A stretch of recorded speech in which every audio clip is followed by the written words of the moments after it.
Bacaan diambil dari Injil Yohanes 20 ayat 24 sampai dengan 29. Inilah Injil suci menurut Yohanes. Dimuliakanlah Tuhan. Pada hari Minggu Paskah, ketika Yesus menampakkan diri kepada murid-muridnya, Thomas, seorang dari ke-12 murid yang juga disebut Didimus, tidak ada bersama-sama mereka. Maka kata murid-murid yang lain itu kepadanya, "Kami telah melihat Tuhan." Tetapi Thomas berkata kepada mereka, "Sebelum aku melihat bekas paku pada tangannya, dan sebelum aku mencucukkan jariku ke dalam bekas paku itu, dan mencucukkan tanganku ke dalam lambungnya, aku sama sekali tidak akan percaya." 8 hari kemudian, murid-murid Yesus berada kembali dalam rumah itu, dan Thomas bersama-sama dengan mereka. Sementara pintu-pintu terkunci, Yesus datang. Ia berdiri di tengah-tengah mereka dan berkata, "Damai sejahtera bagimu."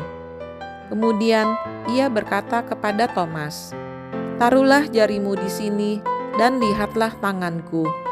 Ulurkanlah tanganmu dan cucukkan ke dalam lambungku. Dan jangan engkau tidak percaya lagi, melainkan percayalah." Thomas menjawab kepadanya, "Ya Tuhanku dan Allahku."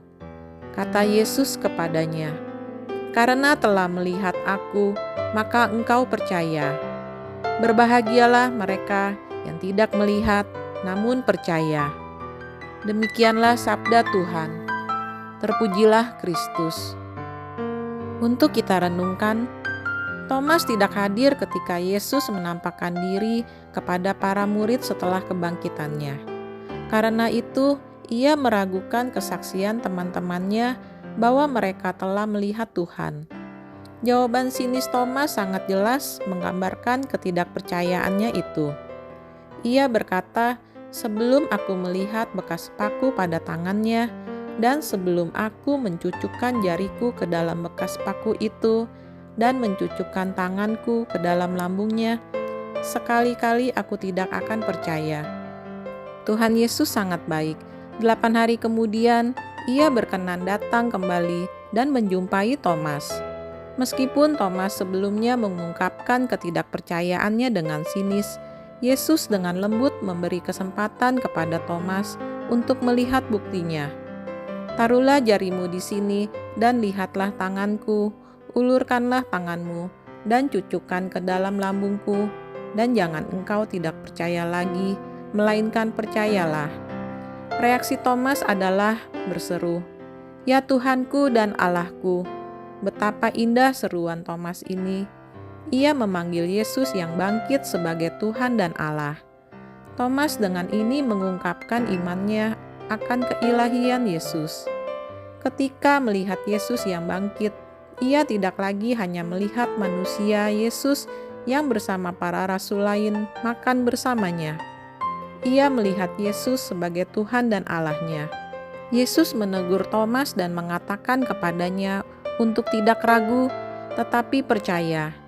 Ia juga menambahkan, "Berbahagialah mereka yang tidak melihat namun percaya." Kita juga tidak melihat langsung Kristus yang disalibkan atau Kristus yang bangkit. Ia pun tidak menampakkan diri kepada kita. Namun, kita bahagia karena kita percaya kepada Yesus Kristus yang telah mati dan bangkit bagi kita. Tuhanku dan Allahku adalah seruan dan ungkapan iman akan Yesus Kristus penyelamat kita. Sebuah seruan dan ungkapan iman yang membuat kita semakin dekat kepadanya. Dengan seruan dan ungkapan iman ini, kita berani melepaskan segala keraguan, serta berani memberikan diri dan segalanya untuk Tuhan. Marilah kita berdoa. Allah Bapa yang Maha Kuasa dan Kekal, kami bergembira pada pesta Santo Thomas, Rasul-Mu yang mengimani Putra-Mu sebagai Allah. Semoga kami senantiasa dilindungi olehnya dan kelak memperoleh kehidupan bahagia karena percaya akan nama Yesus Kristus Putra-Mu dan Tuhan kami, yang bersama dengan Dikau dalam persekutuan Roh Kudus, hidup dan berkuasa, Allah sepanjang segala masa. Amin. Tuhan Yesus memberkati kita semua.